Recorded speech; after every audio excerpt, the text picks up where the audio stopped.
É um assunto que está dando o que falar essa semana, é sobre a possibilidade do saque do FGTS. E a gente recebe aqui no estúdio o Wilson Rascovich, ele que é presidente do IDEBEC. Wilson, muito obrigado pela sua participação, pela sua presença aqui no TVC Notícias primeira edição.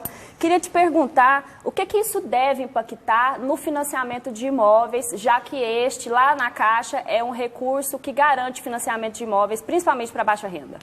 Bom, o governo ele tenta aquecer, né, o mercado imobiliário. Agora, a nossa situação é a seguinte, não adianta fazer a liberação do FGTS apenas de momento. Também tem que se preocupar com os que já estão com financiamento. E a nossa briga é realmente com relação a isso. Muitos mutuários hoje vêm perdendo o seu imóvel em razão da inadimplência. E muitos têm o FGTS. E agora, só agora que estão fazendo isso, tentando aquecer o mercado imobiliário, mas já prejudicaram vários mutuários. Então, o governo também deveria analisar essas pessoas que estão com a inadimplência. Hoje, o FGTS ele só pode ser sacado em 3 possibilidades, não é? Para a utilização da casa própria, para comprar a casa própria, para fazer um tratamento de doenças, parece que câncer ou AIDS, e também demissão por justa causa. O que está se ventilando aí é que o governo pretende liberar quase 42 bilhões de reais do saque de FGTS, sendo que mas você não vai meter a mão do seu dinheiro todo que tiver lá não, né? É 35% de quem tem até 5 mil na conta e 10%, que dá mais ou menos uns R$ 1.700, e até 10% para quem tem mais de 10 mil reais. Aí o governo está estudando a possibilidade de a pessoa sacar e gastar como quiser. Exato. Tentando aquecer o mercado. Mas entendemos que isso também tem que ficar bem claro para o consumidor, no caso aí também o mutuário, né, na parte de imóvel. Já que ele tem que pensar também que ele fez um financiamento há 30, 35 anos. E isso, o FGTS, logicamente, é interessante ele utilizar o FGTS, porque hoje está dando 3% mais a TR, que dá 3,61% no total, né? Sendo que ele está fazendo, na maioria das vezes, um financiamento de 8%, 9%, 12%. Então é interessante ele utilizar o FGTS, mas, no caso para aqui... abater o financiamento imobiliário. E aí é interessante colocar para o consumidor, o mutuário no caso, que é interessante ele fazer a amortização do saldo devedor. Na maioria das vezes ele acaba utilizando na parcela.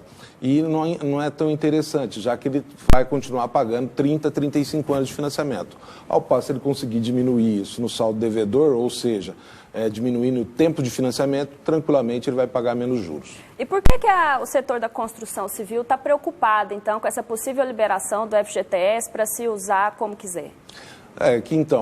Com relação à parte da construção civil, eles queriam fazer igual a tempos atrás, onde se vinculava também a liberação, mas apenas para a construção civil.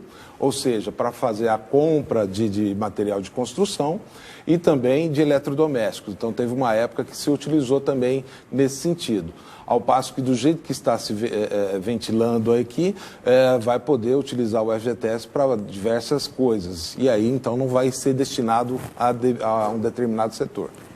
O FGTS, então, ele sempre foi garantia de financiamento para a construção e agora eles estão prevendo que isso possa acabar. Acabar não, reduzir. Na nossa opinião, isso vai reduzir, já que não se está colocando aqui o destino desse dinheiro.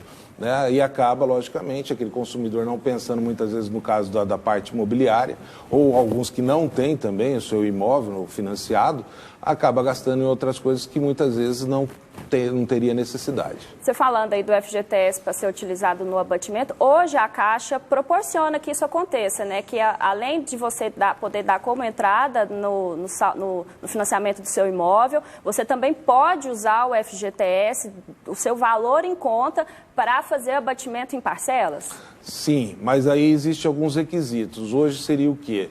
Que ele já tenha contribuído durante 3 anos o financiamento, que ele não tenha nenhum imóvel naquela cidade e que ele não tenha feito a utilização do FGTS nos últimos 2 anos, mas teria que estar com as parcelas em dia.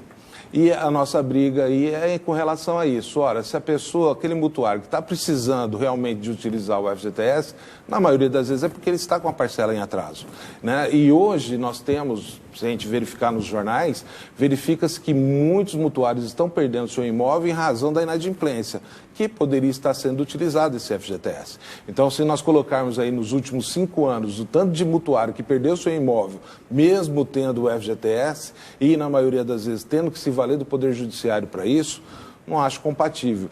Teria que se estudar também essa situação desses mutuários que até já perderam o seu imóvel com relação a isso. Eu estou com um dado interessante aqui, que nos últimos anos, 44% das moradias do programa foram financiadas pelo FGTS. Você acha, então, que diminuindo esse recurso do FGTS para financiamento imobiliário, esse financiamento pode ficar mais difícil e até mais caro? Sim, entendemos que sim. Fazendo a utilização dele não direcionado à habitação, tranquilamente vai faltar dinheiro, aqui no caso aqui do programa Minha Casa Minha Vida. E nossa preocupação também é com relação às taxas de juros, se serão mantidas, que até então se falou também em aumentar a taxa de juros, que nós temos que verificar. Na maioria das vezes, quem precisa do programa Minha Casa Minha Vida são pessoas que não têm condição de pagar juros maiores. E olha só, você não acha que pode ser uma contradição, então, já que o FGTS é um dinheiro do trabalhador, e tem trabalhadores que ainda, infelizmente, não têm a sua casa própria, ou já quitou a sua casa própria, né, não tem mais essa despesa, mas tem um outro financiamento do carro, ou está devendo no banco e tal. Esse dinheiro também não seria justo para direcionar para essas pessoas que têm essas outras dívidas? Sim, aquele consumidor que tem aí um financiamento, no caso, muitas vezes fez um financiamento de carro. Entendo que se ele já tem a sua casa própria e tem essa opção de fazer esse financiamento, entendo, é critério dele, né? Mas ele sempre tem que verificar também qual é a taxa de juros que ele está pagando, tanto no seu financiamento imobiliário, como também do seu veículo. Bom, a gente vai esperar então essa semana, né, que o governo deve anunciar, possivelmente na quarta-feira, o que de fato vai ser feito, qual destino vai ter o dinheiro do FGTS. Eu agradeço a participação do Wilson Rascovitch, ele que é presidente do IBDEC. Muito obrigado por tirar nossas dúvidas aqui no TBC Notícias, primeira edição.